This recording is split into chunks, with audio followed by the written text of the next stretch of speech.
Hi everyone, I'm Shauna Cowan from the Canadian Raptor Conservancy. Canadian Raptor Conservancy is located on the north shore of Lake Erie near the small town of Cordover, Ontario. And at our facility we breed, raise, and train birds of prey. We have 30 different species of birds, almost 200 birds at our facility. You might be thinking, what do we do with 200 birds? That sounds crazy. Well, we do a huge variety of some pretty cool, different, and interesting things with our birds. First of all, we do a lot of major motion picture, television, and commercial work. I'm pretty sure you guys have seen our birds before. Maybe on the Wild Kratts, maybe some of you older kids, if you watch Zaboomafoo. All the birds of prey on those presentations came from our facility, so that's kind of fun. We also do a special job called bird control, and that's where we use our birds to scare away other birds. You might be thinking, why would you want to scare away other birds? Well, in instances where you don't want to have other birds around, like perhaps at an airport, we use our birds to scare away those birds. So airports, refineries, golf courses, right across the country. But most importantly, we do a lot of educational presentations, just like what you will see here today, to teach the public, you guys, all about birds of prey and how they fit into our natural world. Now, the first bird I'm going to share with you is a fantastic fella named Will. Will is what's called a great horned owl. The great horned owl got its name for these feather tufts that stick up on top of their head. And that's all they are. They're not ears and they're not horns. They're simply feathers. His ears are located beside his eyes, same where our ears are located. But because he's an owl, they're actually asymmetrically placed, which means one ear is higher than the other. One's up here and the other's down here.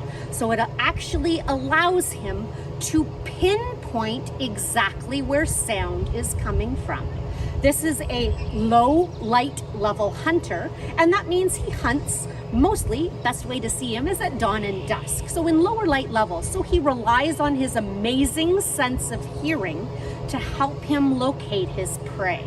His favorite prey species is actually the skunk. Great horned owls capture and eat a lot of skunks. They also can capture other animals such as Canada geese, a little further north porcupines, plenty of mice and voles running out in the open field. An absolutely fantastic and very, very powerful bird that, as you can see, is covered with many, many, many, many feathers, from the tips of those feather tufts all the way down to those very long, sharp talons. His grip strength is absolutely amazing, and he uses those sharp talons, that amazing grip strength, to capture his prey. Alrighty, how about we meet some brothers and sisters of Will, the great horned owl. Are you ready? Okay. Next up is James. And James is going to share with you. Hi folks. This handsome little fella I'm holding was hatched here March 16th. So approximately about 3.5 weeks old. His name, actually, we just had a naming contest on our Facebook page. His name is actually Walter. And Walter is named after Wayne Gretzky's father. We thought that would be a fitting name for this lovely bird. And you notice I said he's 3.5 weeks old. You notice his size? He is humongous for 3.5 weeks. And that's what about 8 to 10 mice a day gets you. And that's what he's been eating at the moment to grow so fast. He will be Will's size and flying at about 15 weeks old. So he's going to grow feathers. I'm going to turn him to the camera for you guys so you can see. There you go. And you already see he already has these sharp talons already. And if you look closely, you'll see his little ear tufts starting to form. And this is the next generation. This guy will most likely be used in our photography sessions here on site.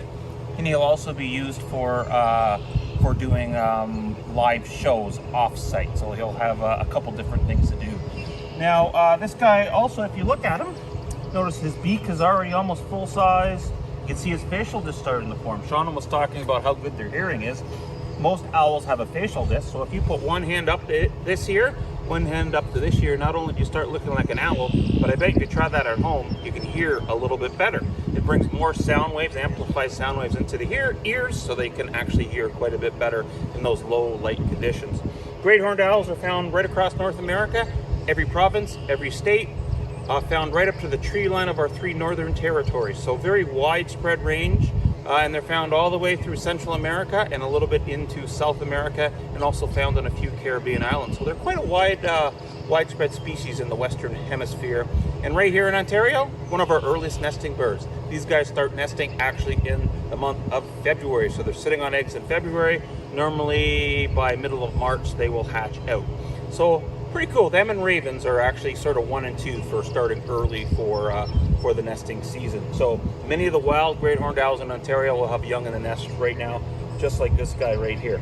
Would you like to meet this handsome fella, Walter's younger brother? Because I got one other bird to show you. We'll get this guy up. Give me 1 second. And this is what they look like when they are just about 2.5 weeks old. So we'll put them right beside Walter here. See right here, just a little bit smaller. And you can see his big feet already.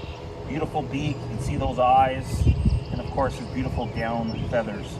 Now, some of you might be asking, wait a minute here, doesn't Walter have a mom and dad at home? How come they're not with their mom and dad? Well, owls are a little bit special, where the mom and dad, for us, usually raises them for about 2 to 2.5 weeks old, and we'll take them out and hand raise them after that. That ensures that we have a really solid bird that's really comfortable being around people. Hawks and falcons and eagles tend to be a little bit different in that fashion, where many times you want their parents to raise them, where owls realistically have to be around people, raised by people if they're going to be hanging out with people, so to speak. So a little bit different scenario with owls. And these guys, their mom and dad are a little bit busy with other babies. So, all right, we're going to put all these owls away, and we're going to be back to you in just a second with one of our bald eagles. So stay tuned. We'll be back with the bald eagle in just 1 second. Let me get these guys away.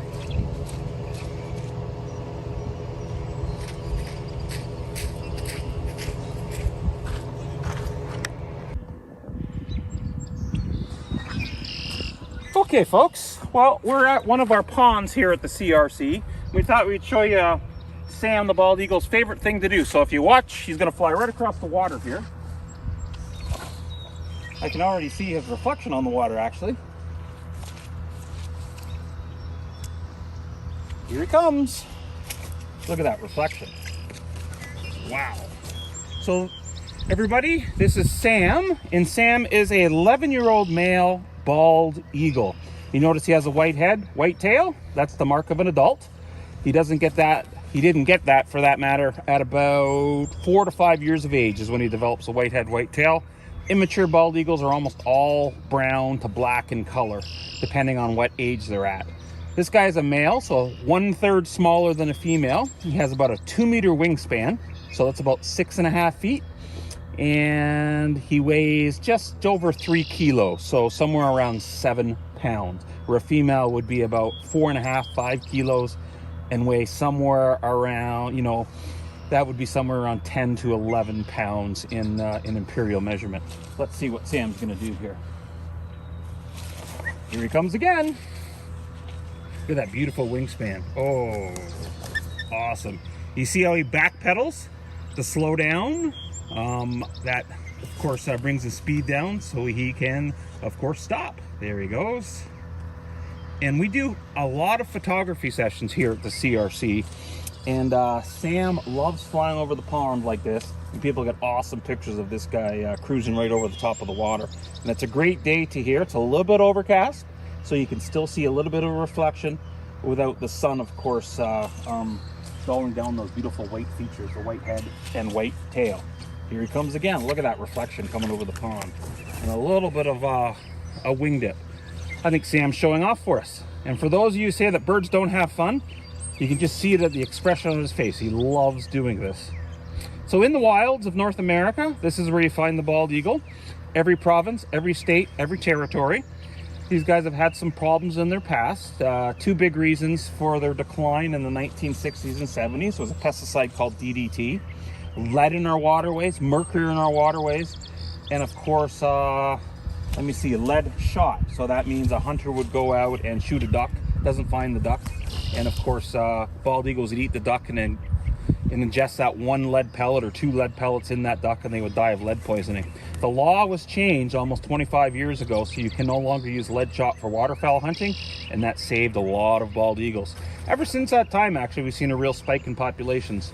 In this area, we have 2 or 3 nests within 2 kilometers or so of our facility. So these guys are doing quite well again on the north shore of Lake Erie and in many places in Ontario. Matter of fact, they're no longer endangered species in Ontario. They've been taken off the endangered species list because their numbers are doing so well.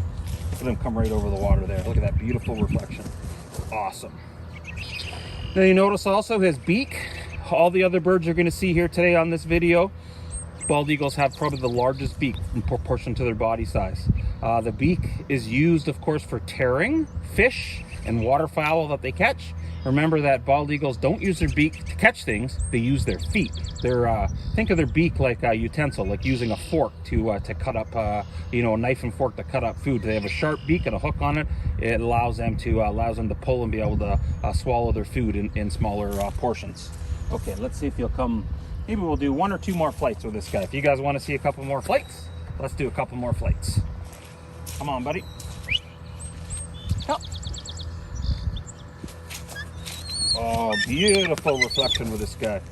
And you probably notice also, if you noticed his voice coming across the pond, you notice he doesn't go.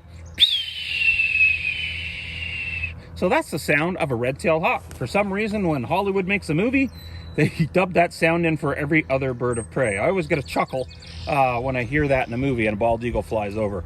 You'll notice his call is a little bit like a gull. It has a sound like a gull. He almost like he's laughing in a way. You'll hear him probably when he comes over or when he lands. Almost sounds like he's laughing. Okay, let's see if we can get 1 more flight. Then we're going to move on to another bird. I just got to whistle and communicate with him a little bit.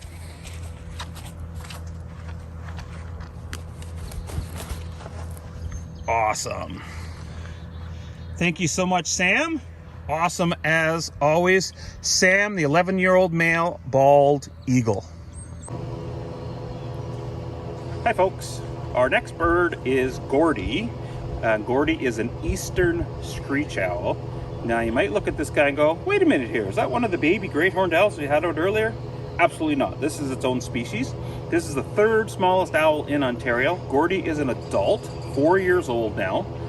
They can live well into their teens, so I'm going to say somewhere between 12 and 18 years is sort of their average lifespan.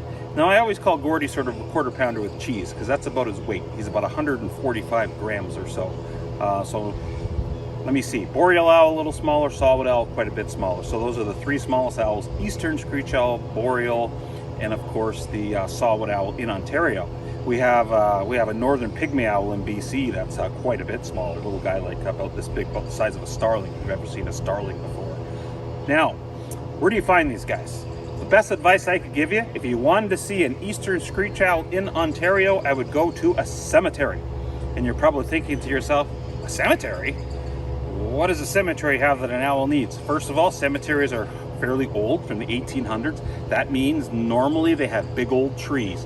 In those big old trees, you got to look in the cavities and the holes, and usually, well, not usually, but every once in a while you'll see a screech owl poking its head out, usually dozing off, because you usually see them just sitting there, the top of their head or whatever, sitting. So this guy, if you look at him, incredible camouflage. If you were to put him up against a tree, he'd blend right into his environment. That's because he's a small owl. He has some enemies out there, so he wants to blend right into his environment to make it that he can't be seen. Hunting wise, they hunt a lot of mice, so great to be around farms and what have you. Great to be around cities even, where you can find them. And also they do hunt a lot of insects. And just recently, we have a nest box for a pair of these guys at our pond here on the CRC. Not the pond you saw earlier with the eagle, but we have another larger pond. We have a nest box there. And we know there's been one in the wintertime. We went to look in the box the other day, and we found all bird feathers. So that screech owl was hunting blue jays and cardinals. I believe I saw some starling feathers in there. So that's a pretty big appetite for a bird that only weighs 145 grams. Now, range-wise, in Ontario, they go all the way up to about North Bay and then all southern Ontario. They go east and they go a little bit west. Matter of fact, when I say a little bit west, they actually go all the way up into Manitoba, but not in northern parts of Ontario. So sort of Winnipeg, Manitoba, swath underneath Lake Superior, and then down all the way to Florida, where you'll find eastern screech owls. So there's a western screech owl, there's a tropical screech owl. So the farther south you go, you get into the tropics. That's when the tropical screech owl starts showing up. I'm going to turn him around so you can see behind him. And I'll turn them this way so you can see this way. And some of you might be wondering, where'd you get the name Gord from? Well, you know what? The Tragically Hip was doing their last tour, and we decided to name this handsome fella after Gord Downie from the Tragically Hip. Not as good a singer as Gord. I don't think he does any poetry either, but he actually does, he actually has his own sort of cool little voice. He doesn't hoot like a great horned owl, so he doesn't go hoo, hoo, hoo, hoo. That's sort of a great horned owl call. He doesn't hoot like the barred owl, doesn't hoot like the snowy owl, doesn't hoot like the great gray owl. He actually makes a very lyrical call that sounds a little bit like a horse whinnying. So if you've ever heard a horse in the field making that whinny sound, it sounds a lot like the screech owl. So if you're listening at night in your neighborhood, you have some big trees around, and you're trying to think to yourself, wait a minute here, I hear a horse whinnying. And I'm in the middle of a neighborhood, lots of trees and stuff. There's no way there's a horse around. It could very well be an eastern screech owl calling in your neighborhood. So that's pretty cool. They quite commonly nest in neighborhoods with big trees and what have you. Now, you look at him also, big talons on him for his size, because just like every other bird of prey, he uses his feet to capture his dinner. So the beak is a utensil to be able to pull food apart. And don't underestimate this little fella. He can actually eat a mouse whole. He can open up his mouth and be able to slide a mouse right in. So it's pretty cool that this guy can actually do it. All right, so do you guys want to meet another bird? What I'm going to do is I'm going to put Gordy away, and we're going to get out the largest falcon in the world. So let's move on. Hi folks, this is our red-tailed hawk named Sade, and believe it or not, this guy will have his 30th birthday this year, so within a few weeks.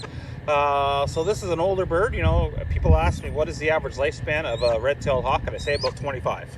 So this guy's quite an old bird, and he shows this a few features. One, he has dark eyes, so red-tails, their eyes actually change color as they age. And number two, if you look at his beautiful red tail, that's a mark of an adult, but he has a faint line at the bottom of it. This line is actually fading a little bit, and if you see a red tail without that line, normally it's also a very old bird. So you can look at his plumage and see different colors and different shades and stuff, and almost get an idea of his age in a general sense of the term. So let's see, this guy is a pretty experienced bird at flying around and doing shows. So what I'm going to do is I'm going to put him on the perch behind me, and I see if he can fly right towards the camera for you guys. So let's try this out and see. So I'm going to put him down. There you go. You can see that beautiful tail, and in some cases we call a bird's tail a train, believe it or not. So let's see if I can get this guy in the right direction here. Okay, you ready, buddy? See how he's bent over his posture a little bit? That means he's actually thinking about flying this way. Let's see if I can get him to talk. And you know, while he's thinking about this, you know what's pretty cool is the red-tailed hawk call. I talked about it with the bald eagle, but interestingly enough, his call is actually pretty well known around the world in movies and television shows, because every time they put an eagle in a movie, they use the call of this bird. So it's very distinctive. So I'm going to see if I can get his attention here. I'll have to whistle here, so plug your ears. All right. Up. Let's see. Oh, he looked at me, but he's looking at all the other birds. There's a northern flicker out in the field. There's a bluebird behind him in the field. I think I saw a robin sitting just behind him on the other side here. So here he comes. All right. Very nice. Thanks, buddy. Okay. Now his call. Let's do his call for you. Okay, you ready? It goes like this. It goes. You ready? Sounds like like a tire losing air. Okay. I gotta take a deep breath for this. Okay.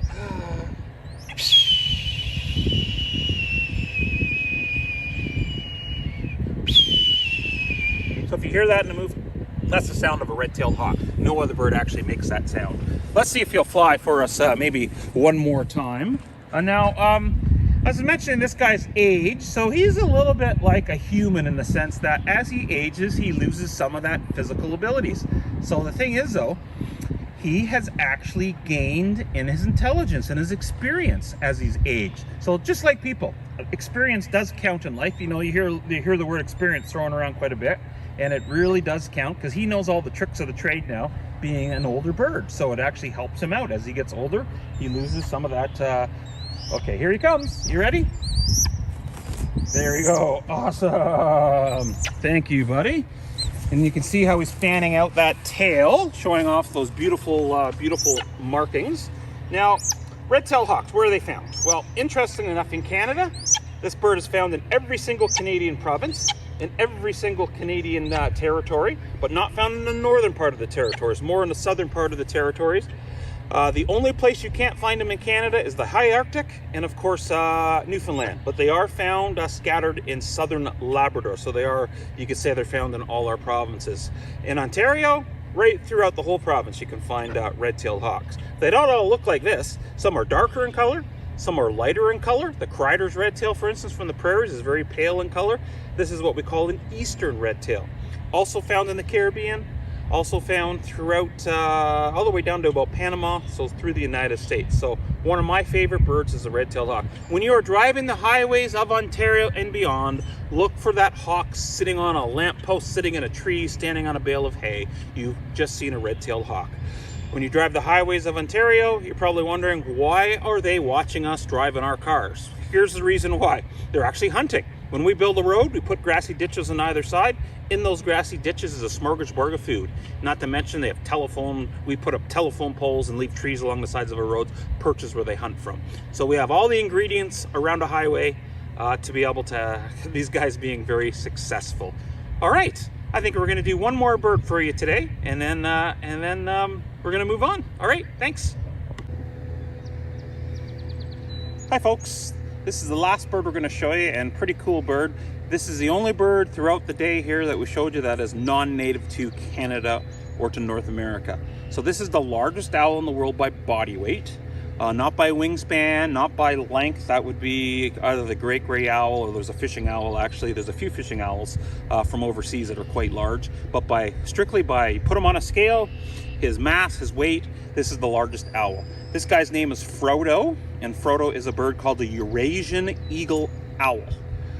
Now, where do you find them? Well, this essentially is the equivalent of the great horned owl that we had out first, the equivalent of the European equivalent. So they're found throughout Europe, throughout Asia, through India, and down into Africa. So they're very widespread in what we call the old world. Now, if you look at him, formidable, big, huge, strong feet, very sharp talons on this bird, and probably its main feature is his orange eyes. If you can see that, he has pumpkin colored orange eyes, which is really cool. The great horned owl had yellow eyes we had out.